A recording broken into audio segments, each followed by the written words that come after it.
தேவர்கள் ரமணாம் திருக்குறை வாமனா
முற்றும் துறந்தவன் என்பார், முழுவதும் கற்றவன் என்பார், திருலோக சஞ்சாரி என்பார், கலக பிரியன் என்பார்.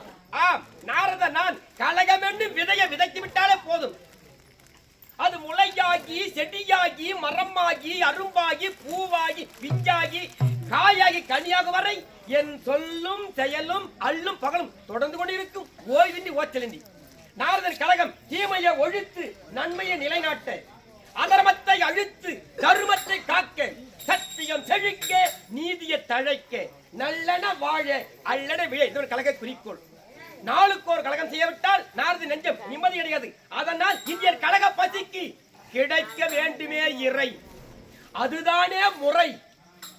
இல்லையன் கலகப்படிக்கு வரும் கரை என் பேருக்கும் பெருத்த குறை. நான் அதிகாலை எழுந்து ஜப நியமனிச்சு முடித்துவிட்டு உலகமன் சென்று உங்களுடைய தரிசனம் பெறுவது வழக்கம். இந்த காலத்தில் வைகுந்தம் எனது தாத்தா திருமண நாராயணமூர்த்தியும் என் பாட்டி லட்சுமி தேவியார் இருவரையும் நீங்கள் தரிசனம் பெற்றேன். அங்கும் ஏதும் கலகம் கிடைக்கவில்லை. கைலாயம் சென்றேன், பரமன் பாரின் நல்வாழ்த்தில் பெற்றேன். அங்கும் ஏதும் கலகம் கிடைக்கவில்லை. சக்திலோகம் சென்றேன், என் தாய்த்ததை வணங்கி நல்லாசை பெற்றேன். அங்கும் ஏதும் கலகம் கிடைக்கவில்லை. நாளுக்கு ஒரு கலகம் செய்யவிட்டால் என் சிரமானது 1000 சுக்கிரகம் என்று என் தமையன் தட்டன் கொடுத்த சாபம். இன்று எண்ணித்தல் கலங்க நிற்கும். ஞானத்தால் உணர்ந்து பார்ப்போம். ஹரிவோ நமோ நாராயணாய நமக, ஹரிவோ நமோ நாராயணாய நமக, ஹரிவோ நமோ நாராயணாய நமக. நாராயண தகுந்த கலகம் கிடைத்து விட்டது. பூலோகத்தில் மதிவதனா ஒரு நாடு, அந்த நாட்டு மன்னுடைய மகன் சிவமணி. அவன் இறந்துவிட்ட பிணம், அந்த பிணத்தை ஒரு பெண்ணானவள் மணந்து கொண்ட திருமணம் செய்து கொண்டாள். சித்தனின் கொடுமையால் சித்திரவதை செய்து அவருக்கு திருமணம் செய்து முடித்து விட்டார்கள். அங்கு சென்றால் நம் கழகத்திற்கு நல்லதொரு வழி கிடைக்கும். இப்போது புறப்படுவோம். மதிவதனாபுரி நாராயண பன்னீர் மலர் சொரியும் மேகங்கள்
அந்த பெண் இருக்க வேண்டிய இடம் இன்னும் கொஞ்சம் தேடி பார்ப்பேன்.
ஒரு பெண்ணானவள் திருமணம் செய்து கொண்டு கழுத்துல மாங்கல்யம் இருக்கிறது. உங்கள் முகத்தை பார்த்தா மங்களகமா காட்சியளிதான் பவா என்று வாழ்த்து தீர்க்க சுமங்கலி பவா என்று. சுவாமி, நான் பிறந்தது எனக்கு தெரியுமா? இந்த இறந்து கிடப்பது யார் தெரியுமா? என்னை தொட்டு தாளிக்கிட்ட என் கணவன். நாராயண நாராயண, உன் கணவன் இறந்து கிடக்கின்றானா? ஆமாம் சுவாமி. அவச்சாரம் அவச்சாரம். என்ன இது பெண்ணே? அது நான் என்ன செய்ய வேண்டும்? சுவாமி, என்ன தீர்க்க சுமங்கலி பவா என்று வாழ்த்துறீங்க அல்லவா? என் கணவருக்கு உயிர் கொடுத்து விட்டு எடுத்துட்டு நாராயண நாராயண. பெண்ணே, எனக்கு கலகம் தான் செய்ய முடியும். இறந்து விட்ட பிறந்தக்கு என்னால் உயிர் கொடுக்க முடியாது. நான் என்ன செய்வது? சுவாமி, என்ன தீர்க்க சுமங்கலி சொன்னீங்க அல்லவா? என் கணவருக்கு உயிர் கொடுத்து விட்டு எடுத்துட்டு நவருங்க. அபச்சாரம். பெண்ணே, இதற்கு ஒரு நல்லதொரு உபாயத்தை கூறுகின்றேன். என்ன சுவாமி? என் தந்தை பிரமதேவன் சக்தி லோகத்திலே 4 வேதங்களை வைத்து உலக மக்களை படைத்துக் கொண்டிருக்கின்றார். அவரை அழைத்து வருகின்றேன். அழைத்து வந்த பிறகு உஷார் என்று சொல்வேன். நீதான் சுதாரித்துக் கொள்ள வேண்டும்.